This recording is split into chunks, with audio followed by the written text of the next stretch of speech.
Iran ইসরায়েলের সংঘাত ভারতের অর্থনীতিতে কি প্রভাব ফেলবে, চলুন সেই বিষয়ে বিস্তারিত আলোচনা করব। ইরান ও ইসরায়েলের মধ্যে সংঘর্ষের জেরে নতুন করে উত্তপ্ত হয়েছে পশ্চিম এশিয়ার ভূ রাজনৈতিক পরিস্থিতি। এর জেরে লোহিত সাগরের মাধ্যমে গোটা বিশ্বের জ্বালানি তেল এবং প্রাকৃতিক গ্যাসের সরবরাহ ব্যাপক ধাক্কা খাওয়ার আশঙ্কা রয়েছে। শুক্রবার থেকেই আন্তর্জাতিক বাজারে জ্বালানি তেলের দাম বাড়তে শুরু করেছে। ইরান ও ইসরায়েলের মধ্যে সংঘর্ষের পরিস্থিতি দ্রুত স্বাভাবিক না হলে সেই দাম আরও বাড়তে পারে। এর আঁচ এড়াতে পারবে না ভারতও। ইসরায়েল ও ইরানের যুদ্ধ ভারতের অর্থনীতিকে কতটা প্রভাবিত করবে? ইরান বিশ্বের অন্যতম প্রথম সারির জ্বালানি তেল উৎপাদক দেশ। এর পাশাপাশি পশ্চিম এশিয়ার বিভিন্ন দেশ থেকে প্রচুর তেল এবং প্রাকৃতিক গ্যাস উৎপাদিত হয়, যা গোটা বিশ্বের বিভিন্ন দেশে ছড়িয়ে পড়ে। পারস্য উপসাগর থেকে হরমুজ প্রণালী হয়ে প্রচুর জাহাজ লোহিত সাগরে ঢোকে। সুয়েজ খাল পেরিয়ে যায় ভূমধ্যসাগরে। হরমুজ প্রণালী পেরিয়ে আরব সাগর হয়ে ভারত মহাসাগরে আসে তেলবাহী জাহাজ। গোটা বিশ্বে সরবরাহ হওয়া জ্বালানি তেলের প্রায় 20 থেকে 25% হরমুজ প্রণালী হয়ে যায়। ইরান ছাড়াও কাতার, বাহরাইন, সংযুক্ত আরব আমিরাত শাহী, কুয়েতের মতো দেশ থেকে তেল এই প্রণালী দিয়েই গোটা বিশ্বে পৌঁছায়। কিন্তু ইসরায়েল ইরানের উপর হামলার মাত্রা বৃদ্ধি করলে এই হরমুজ প্রণালী বন্ধ করে দিতে পারে ইরান।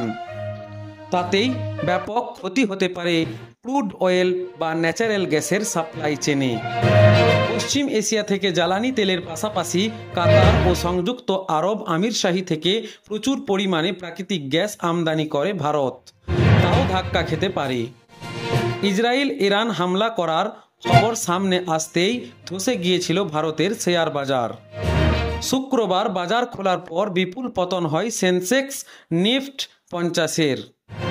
ভারতের মাইক্রো ইকোনমিক ক্ষেত্রেও এই সংঘাতের প্রভাব পড়ার আশঙ্কা করছেন বাজার বিশেষজ্ঞরা।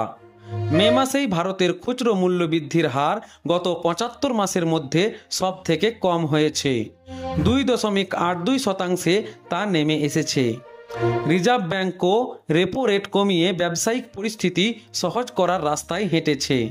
দেশের অর্থনীতি বৃদ্ধির লক্ষ্যেই এই পদক্ষেপ শীর্ষ ব্যাংকের।